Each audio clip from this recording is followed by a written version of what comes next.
when you saw, Slick, Snoop Dogg going around with a pimp cup. That was the age of Ganymede, Mm. because Ganymede was a young boy kidnapped by Zeus, raped, and then passed around by the gods. And he must have been so good at the fact that the gods and the booty must have been so good that he made him the royal cupbearer for the gods. Mm. So why is it that all of a sudden all these pimps came out with their cup and they were all in the music business? Mm.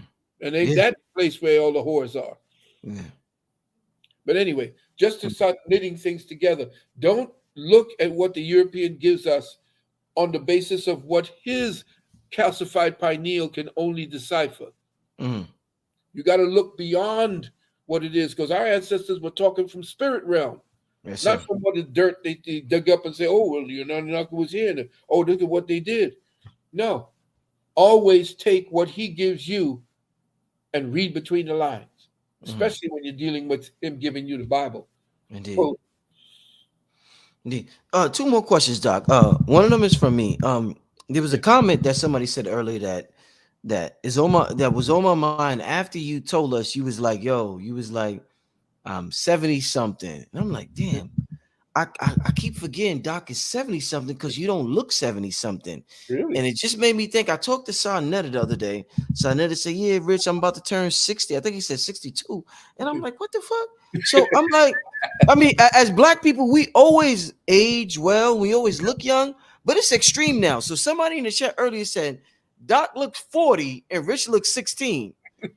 What the hell is we always look young, but this is some other shit, Doc. We look young now. We're Well, aging super slow now. yeah. Why? Doc, you don't look Doc, I remember when I was young seeing somebody who's 70 something, they Yeah, wasn't you, Doc. They was not you. yeah, no. Talk to me. What's going on, Doc? Well, the mindset you have Mm, is youth bearing. mm, For you, the the way we protect the message by giving it reverence, mm, the message protects us. So the more you speak truth, the mm, more you put it into a place of love and convey it from that place, mm, you can't age. Yes, you do. You become older, but you get like wine. You age like wine. You become better, not just to fluff up and say, "Yeah, look at me." No, it's because the words that you think in your head preserves you. It's like your love for the truth is a preservative. The way they do it when they put it into fruit to create preserves like jelly, mm, there's certain materials that go into your thought process that becomes your preservative. mm, And then when you eat certain foods, I mean, I'm bad right now. If I was to go into a fast, and what do you call it? I probably start looking like you. But I put on weight. I'm lazy right now. I got weight on me. I really don't mm, care. I feel great, mm, because I know how to carry it. But I want to be here for my great grandchildren. mm, And if I'm not in my contract to be here any longer than is necessary for me to convey the message to brothers and sisters, mm, and to be there for my son and my daughter and my children, my grandchildren, mm, then my contract is up. And I'm praying that you, being the next elders, because that's what I saw, you and blue and red, and all the brothers and sisters that are doing their thing. I mean, you all are the new elders. mm. I'm one of the ones that left from that other crop of teachers, like Ashwa and myself are still Right, there. right, right. I'm waiting for, hoping that Bobby can actually make an appearance again. Mm. Um, but we have, no, we just lost our brother, As a uh, zeal. Azazel, Yeah. and everybody's going forward right now to have to fulfilling their contract. Mm, My contract isn't yet to be fulfilled. I mm, have things that I have to do that before I close my eyes, and hopefully that the legacy I leave becomes something that people can carry forth as a torch to mm, light their futures. Because mm, it's not me. I mean, I'm self-taught. I do my own work, but now it's become so easy for people to access that information. It's now to be able to decipher what it is that's pure and true from all the other bullshit that they're going to put out there. Indeed. Indeed. Let me ask you another question before we get out of here.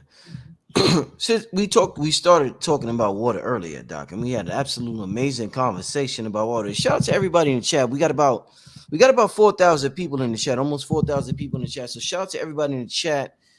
Make sure you hit up King Simon. If you're in the chat, post Dr. Valentine's information so I could share it in the screen. I seen King Simon in the chat earlier.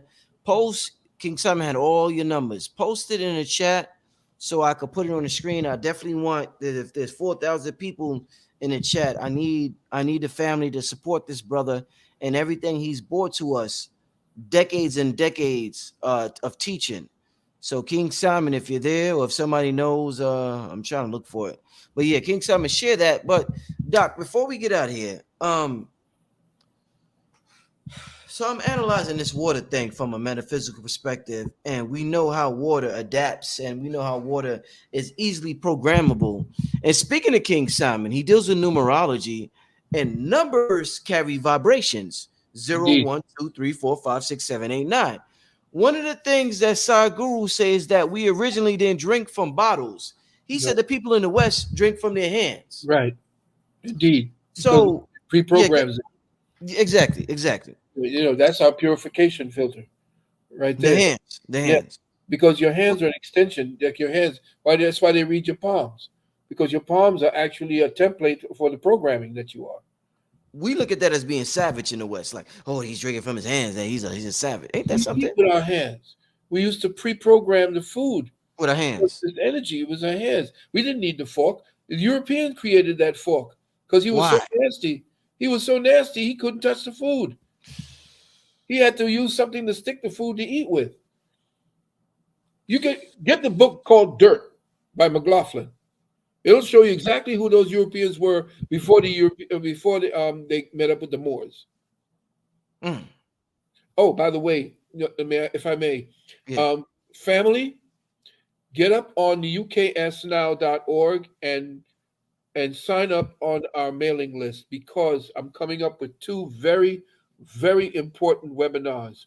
One where I'm going to have one of the Mooney brothers that's going to stop by to talk about the Novatech. We'll have Brother Reggie Juzang and myself. And you want to be there because we will show you what it is. I have, from the time I actually put my monies in to the day, I will show you that this thing is real, and I've been clocking it in on my for just this purpose.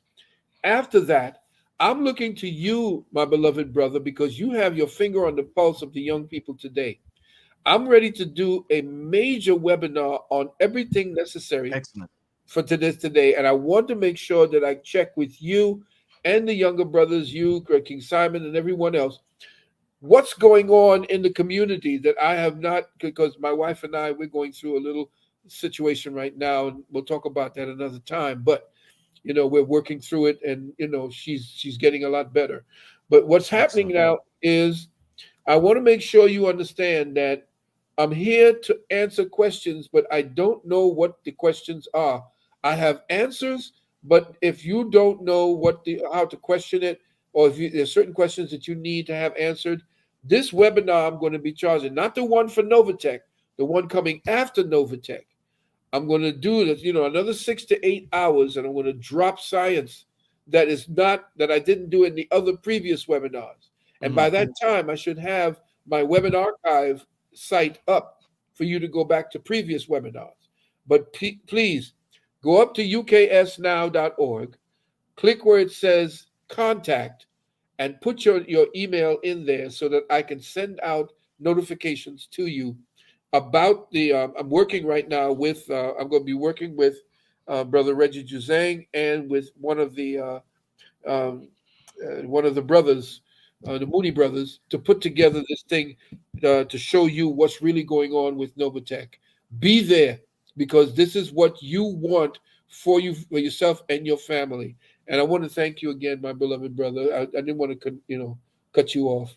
Mhm. and that also. And I'll probably be doing your brother King Simon. You know, I'm going to be talking with you as well. So you hang Indeed. in there. So the last end of that question before we get out of here, Doc, Sure. is you already answered the first part when we was talking about drinking from our hands, Right. because we've been programmed to think that's savage. We see somebody Right. going like that, we like, nigga, get a cup, nigga. But little do we know the cup Yeah. is savagery, and this Right. is what we need to be doing. I want to ask you, because we talk about programming the water, and we talk about, like, let's say example, numbers are vibrations, like the number 7 is a divine number, or number 8 represents infinity. What if we drink water from a container shaped like a water? Would the water assume the energy of that container if it's an 8, or if it's a symbol? So let's say the ohm symbol.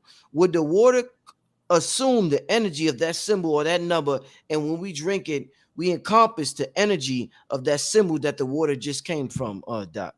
If you branded it, I Talk to call it me. psycho-spiritual branding. If Ooh. you're holding the cup Yes, sir. and you are affirming what that cup will become, Mhm, you are using creative energy to actually cause the cup to vibrate with that. It takes deep meditation. You can't be mhm, thinking about, your bills and all of that. You have mhm, to go into a quiet space to actually program this. mhm, So what you do essentially is you can have some candles around, and you mhm. want this particular. And what you do is you. That's why a lot. If you look at the Catholic priests, they show a lot of reverence for their chalice. They show Yes, I do. reverence towards certain things. Why? Because Yes. once you put that reverential energy into it, it becomes something different. It Mhm. becomes something special. We are the programmers because we are the creators. Yes. So once you Or hold, condensers. Are we the creators or the condensers? we are both. We're both. Okay. Okay. We are both. I got that from you. Condenser. Condensation. Yeah. Yeah. Well, the creator condenser. What it is the creator is the inspiration. The uh-huh. condensation is the perspiration and the condensation. So you see what I'm Mhm, saying? mhm, So yes, the creator is the one who comes up with the idea. mhm, And like they say, what comes first, the chicken or the egg? I say the idea. mhm, mhm, okay. You see? I Mhm, mean, where does the egg or the chicken come from? It mhm. has to come from something that was because nothing comes out of something doesn't come out of nothing. This Big Yes, sir. Bang nonsense is bullshit. That's Mm. why it's going to die as a concept very, very soon. And that's why you see me talking about NASA full of shit and all this type of Yeah. stuff. You got to help the people to program, get deprogrammed with it. Hank, Yeah. oh, So King Simon said Hank sells glass bottles like that he does. in That's certain right. He does shapes. have programmed it, shapes, Program. Yeah. and it's made of specific quality. Like the amber has Mhm. ones that are made from amber, and another ones that are made. I forgot what he made the blue. I forgot what the color blue is about. It's one that has a powerful energy, but Mhm. I forgot the name of the particular material it's made out of. But it comes up as cobalt. Cobalt. Okay. Yeah, cobalt. Each one of these vessels pre-qualify the water once you put it in there. Mhm. You see, that's why you have to make sure if you want to really ritualize with your water, make sure it's distilled as well. Because distilled, since it has no properties, there's nothing to interfere with your energy. The water becomes a blank slate, so that when you fill it with your consciousness, it becomes the radiating energy and the force within that. So when you want to program water, you use Yeah, distilled water. yeah, distilled water. So what about if I'm putting my water in the sun to charge? That's You can do distilled. that as well. No, well, no. The distilling is the filtering off of all of the different combinations of um, micronutrients that are in the waters. Yeah. Nothing exists. Mm. That's why when you're ill, it becomes magnetic. When you drink the distilled water, it draws off a lot of nutrients, but it also draws off the toxins that's creating the conditions for you to go through the cleansing. Mhm. Yeah. Mm. Mm. Man, listen, Doc, this has been an absolute fabulous conversation. I miss talking to you. It's great to have you back on here. I Great enjoy it. to pick your mind with certain questions. We got a lot of shows lined up. Like I said, we got the Patreon. We got a webinar coming up. Right. We're gonna have some shows in the future. So I want the people to stay tuned for that. Anything you want to leave the people with before we get out of here, Doc? Well, I'm still doing the exemptions, if you want to call them that. Mhm, Just call 800-847-1291. I mhm, hear they're stepping back up again, but it's 800-847-1291. mhm, Um, I'm pretty much kind of settling back. I really want to know from everyone, if they want to, they can give me some ideas of what's going on. I can give you my private email and tell me what it is that you feel, uh, especially you, my beloved brother. mhm, You have my private email, which is sunu777 at gmail, mhm. SUNNU 777 at gmail. Once again, S as in science, UNNU 777 at gmail.com. Sanu is the ancient Kemetic word for doctor or companion.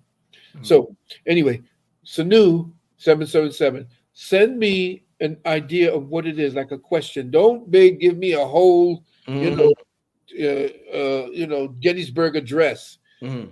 Give me ideas of what it is that you feel out there in the world right now that is actually troubling our young brothers and sisters. Things that are really causing. And I said, "You gonna Billy doing that shit again, man?" You I said, crazy, "You man. gonna Billy." But shout out to You know everybody. something? The name of my camera is Black Magic.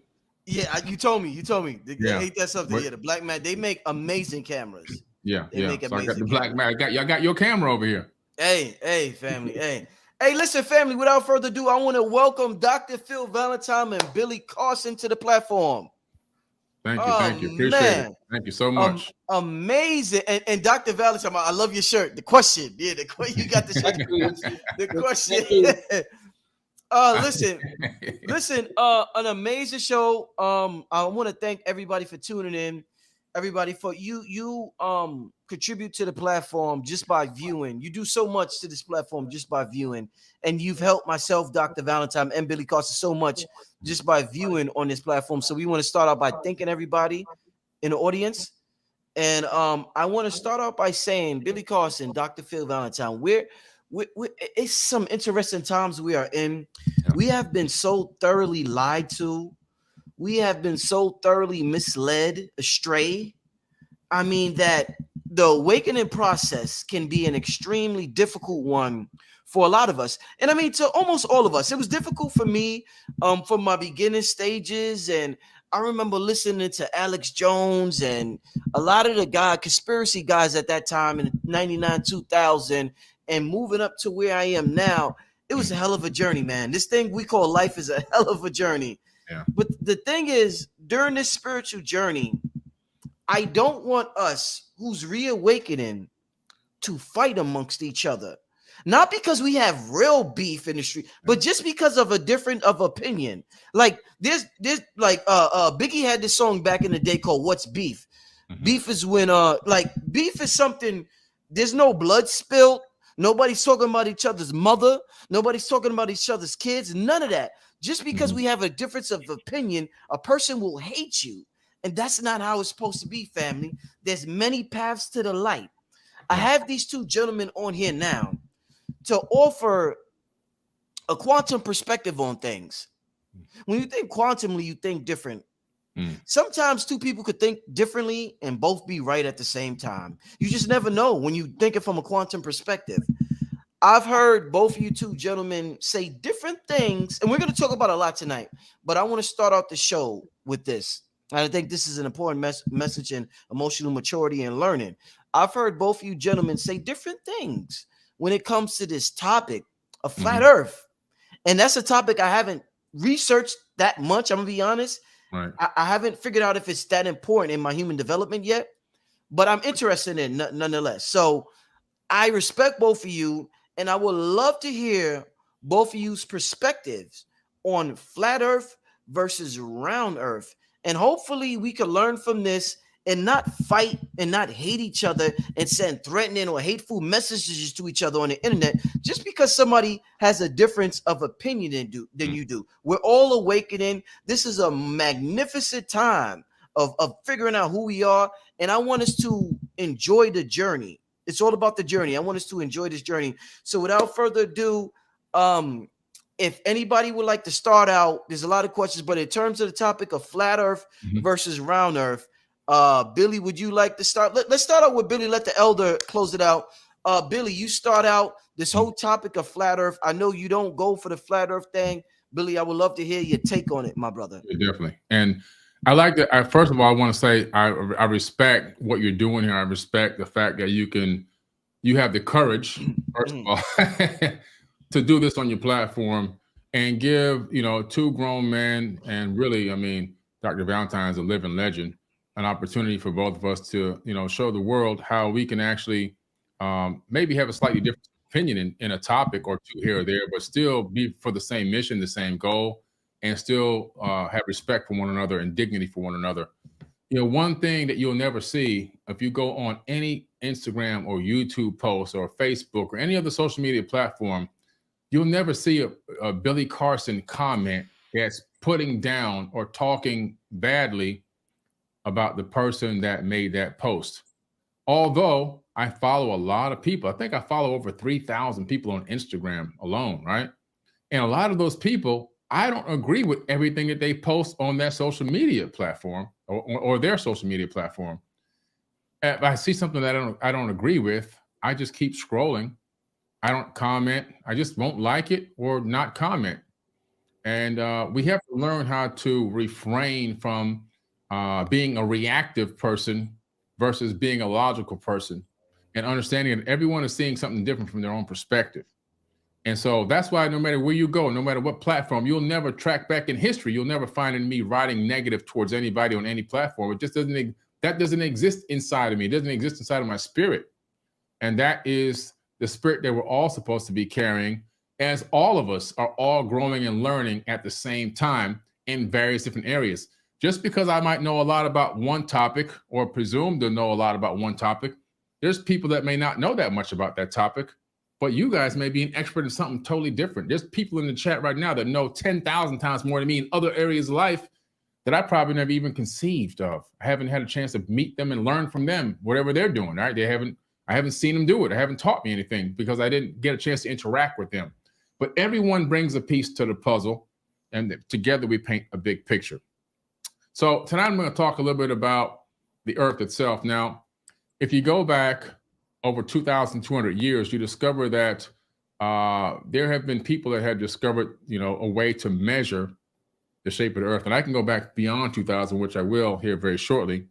But if you look at Eratosthenes, he used a very simple method to measure the shape and the size of the Earth.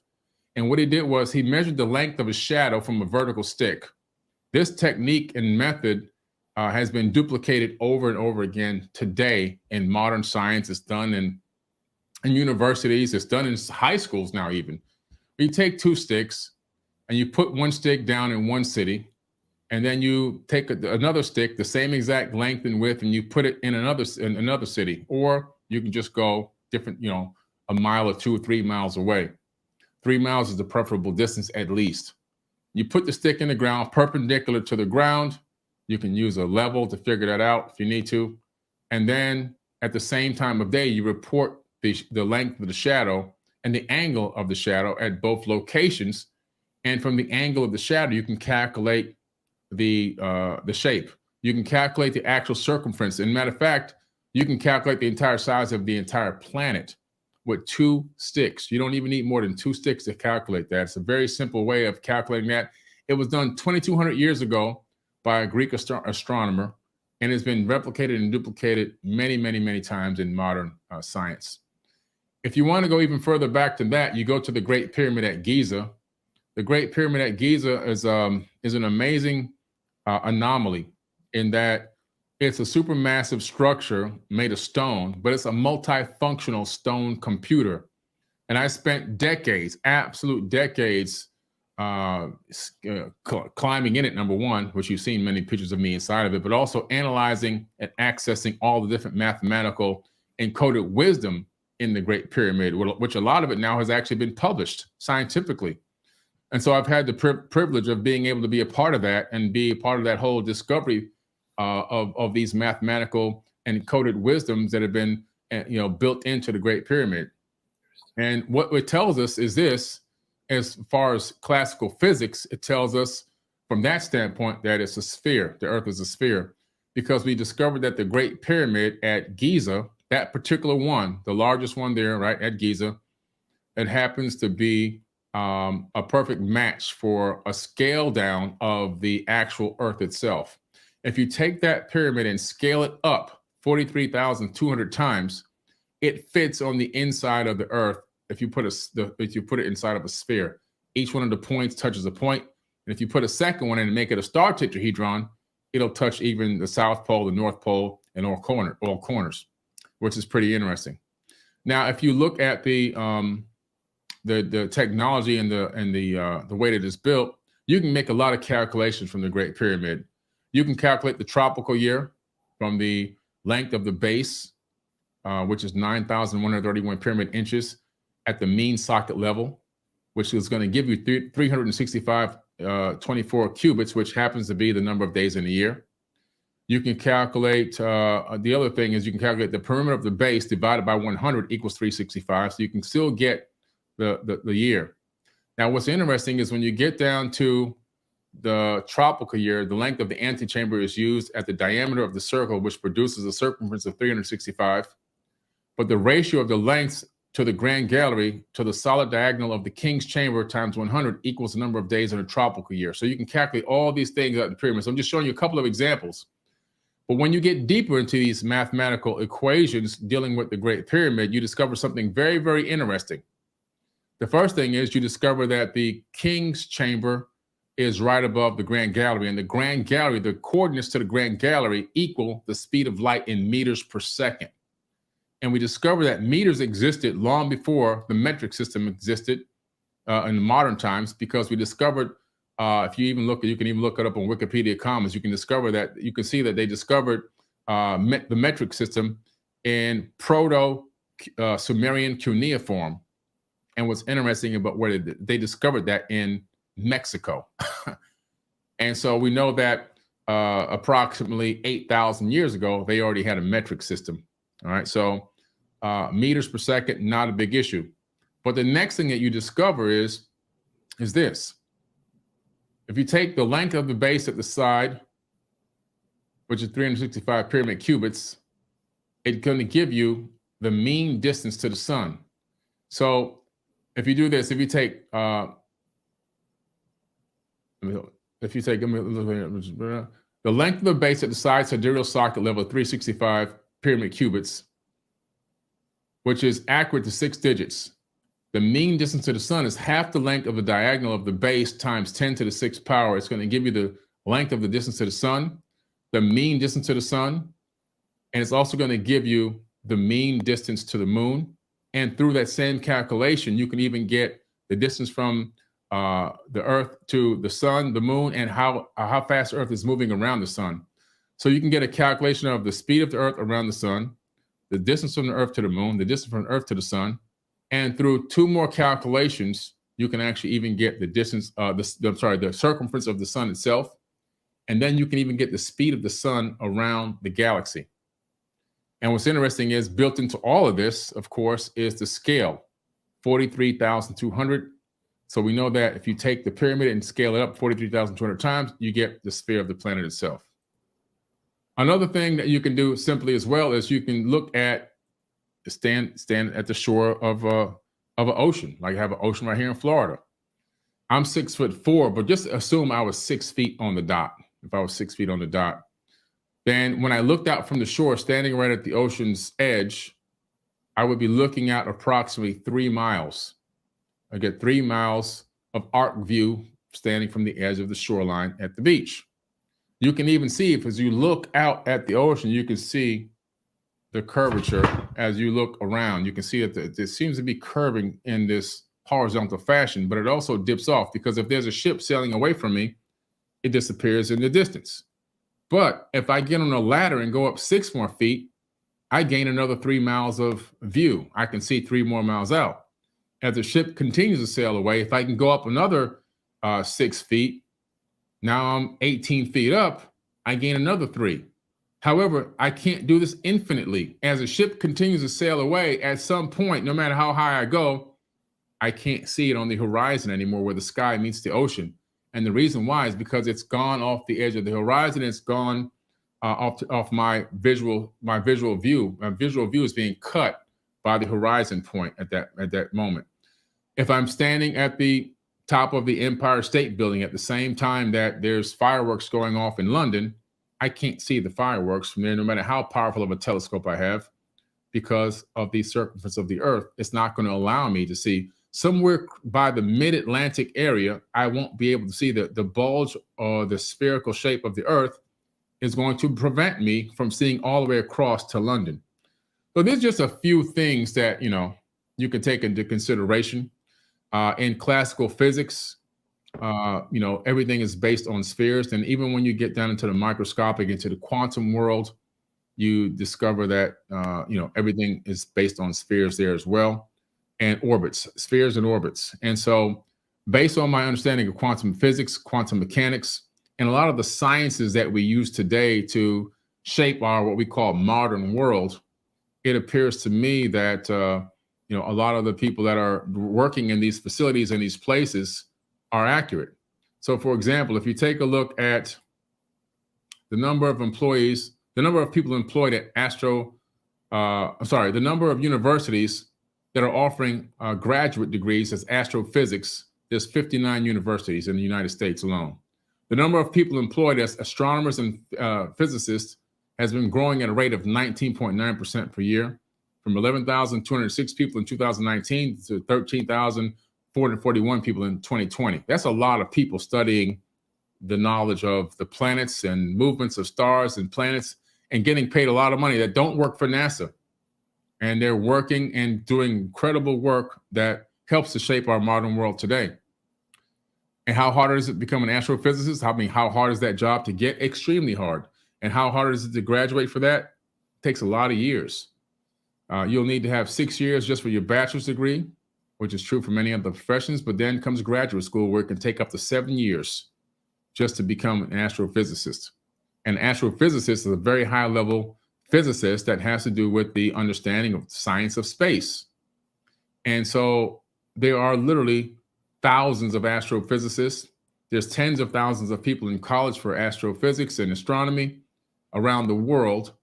And all of them who do graduate and become work in their field, working for all these independent and private corporations and companies, and some even starting some of their own.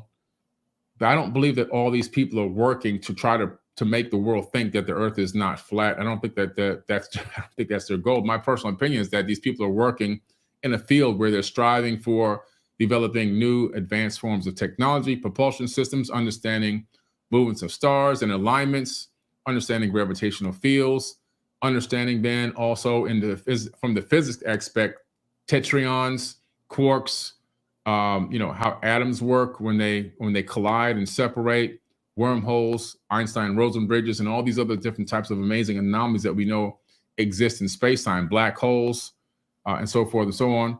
And so we know through those sciences and through those scientists, through experiments done in space, that everything wants to create an accretion disk, the same type of disk that you see looks like the Milky Way galaxy.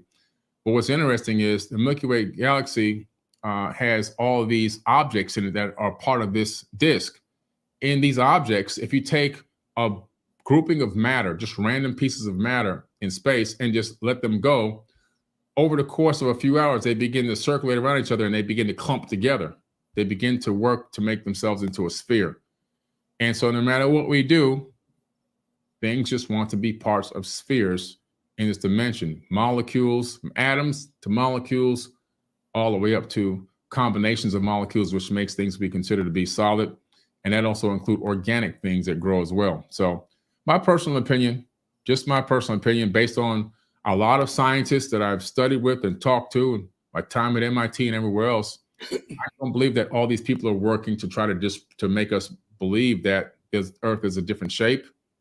I know people that have been to Antarctica. Matter of fact, one of them is going to has his own TV show coming out on my network. His name is Brad Olson. And we've got his footage and his coverage, which is going to be part of the show. I just don't see where it's happening. So maybe I can be enlightened. I mean, it's just my personal opinion. My years of research and study, that's what I came up with. Listen, Billy, I definitely appreciate that. I'm gonna allow the brother Dr. Phil Valentine to respond. The one thing, like I said, I've never got into flat earth that deep, but you said something that I'm gonna take with me, Billy, and that is everything wants to be a part of a sphere. You kept stressing spheres. So that's something that me moving forward in the knowledge of this whole thing and understanding everything around me. That's something I'm gonna take with me. Dr. Phil Valentine, I want you to give your take on this whole subject, and then we'll move on. My brother, go ahead. The floor is yours, my brother. First of all, thank you, Billy, No problem. Thank you. for that. I just want to say to the family that I am going to be doing a 7-hour webinar on all that has been hidden from the scientific community going all the way up to MIT. And I've had professors of MIT as my students.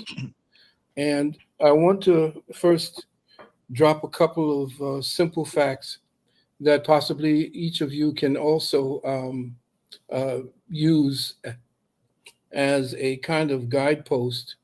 First of all, if the Earth is covered by a gaseous ball of the ionosphere, the troposphere, and so forth, and space is a gigantic vacuum, other than the theory of gravity, how is it that our atmosphere stays and is not being sucked out into a vast universe that is greater than the sum of our sphere, the Earth, 25,000 miles around?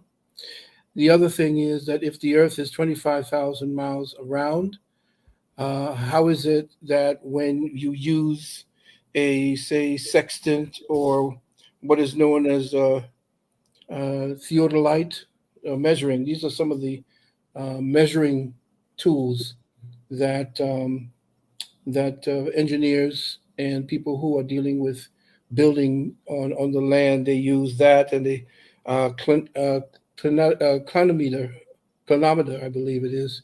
And what they find is that when you shoot a laser for a mile on supposedly a curved Earth, they made the calculation that after a mile, if there is a curve based upon 25,000 miles around, then after that particular beam goes a mile, then automatically there should be a drop of 6 feet at that point. Go up about another few feet, as our beloved brother was speaking about. Then, if that's the case, there should be at least a 12-foot drop, and so forth. And what I find when I was flying at 35,000 feet, that it seems that the horizon rises with you. Now, either the earth plane is flat or they are lying about the dimensions of the earth itself being only 25,000 miles around at the equator.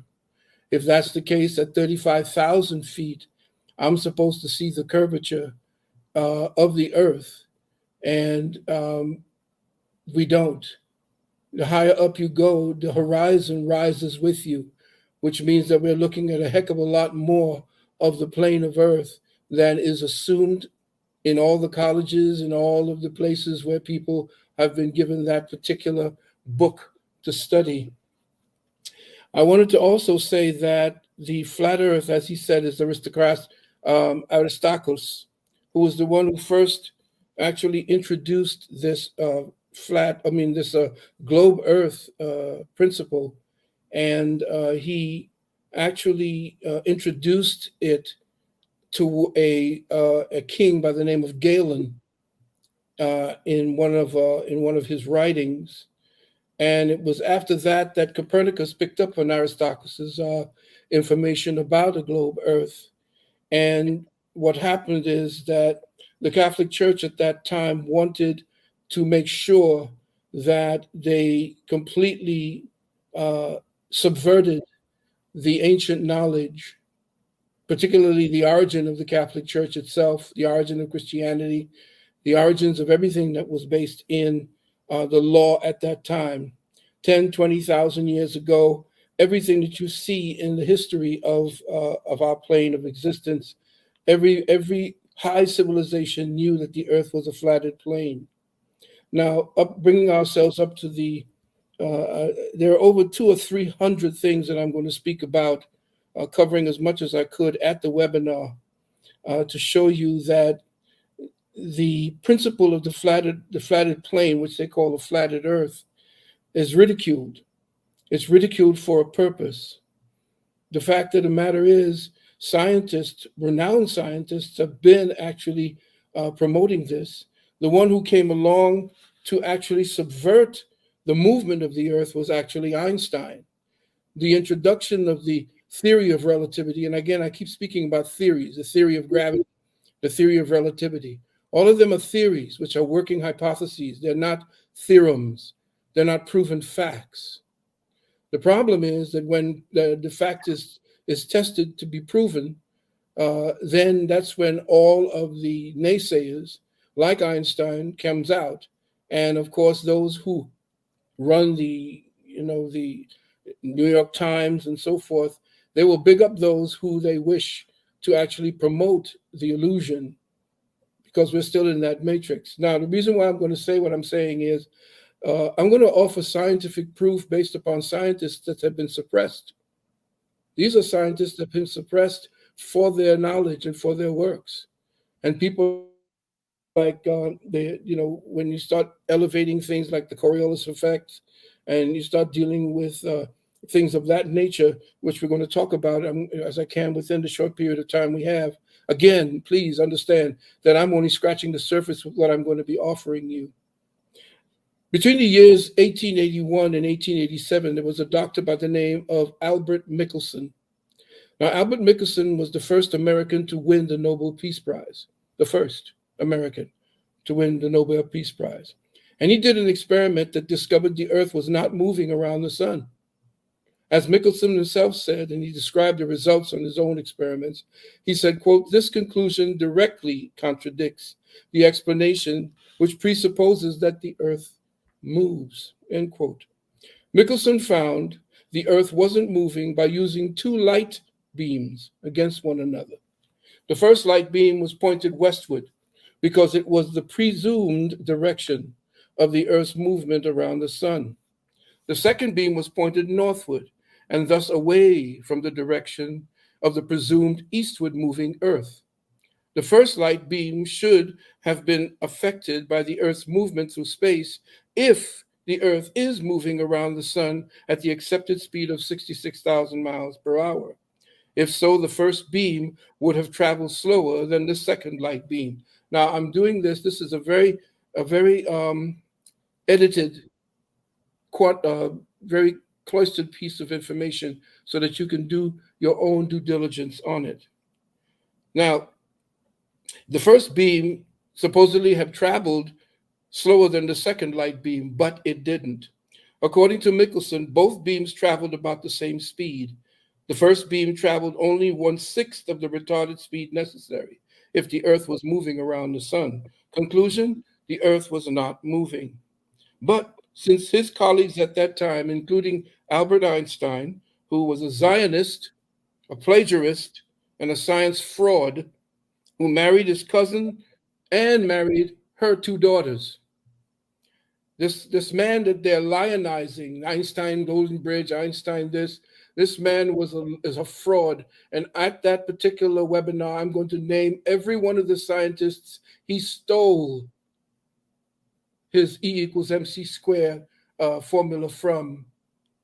Most people don't know about the history, and nobody digs into who these people that they lionize as the scientist god that he's supposed to be. But you have to remember, this man Einstein worked as a patent office clerk. He worked as a patent clerk in Bern, Switzerland, where all of the great scientists of their time, the white scientists, were actually handing in their theses. He took from them, he stole from them, and it's proven, and I will prove it at that webinar. Now, his colleagues were all die-hard Copernicus people. They all believed that Copernicus was law, and they believed that Michelson had discovered a motionless Earth because he thought his thinking of being a motionless Earth was based on his faulty apparatus, and it was distorted by the Earth's motion through space. And thus Mickelson's apparatus only made it appear as if it was moving. In scientific parlance, this is a fallacy called petitio principii. That is, quote, and this is what it means, a fallacy in which a conclusion is taken for granted based on a majority support of the stated premise, a circular argument which begs the question. An example of petitio principii is the ongoing premise of physics and the movement of the Earth. Quote, scientists say, and this is what it is that someone would say to me, scientists say the Earth spins at 1,039 miles an hour and circles our sun at 66,000 miles an hour. But then how do you know this? Well, because the sun is the center of our solar system and gravity does this. But how do you know this? Because all modern scientific data that I reference for validation of this fact says so. But how do they know? Well, because they're scientists. That is circular logic, and that's what we're dealing with when it comes to dealing with this particular subject. Now, there were scientists, great physicists, who took a serious look, and these were people who were Nobel laureates, who took a serious look at Mickelson's work, Michelson and Morley's work. Physicist Arthur Eddington, quote, there was just one alternative, and this is based on the experiment. The Earth's true velocity through space might happen to have been nil. Physicist Bernard Jaffe, quote, the data of Michelson-Morley were almost unbelievable. There was only one other possible conclusion to draw, that the Earth was at rest, end quote.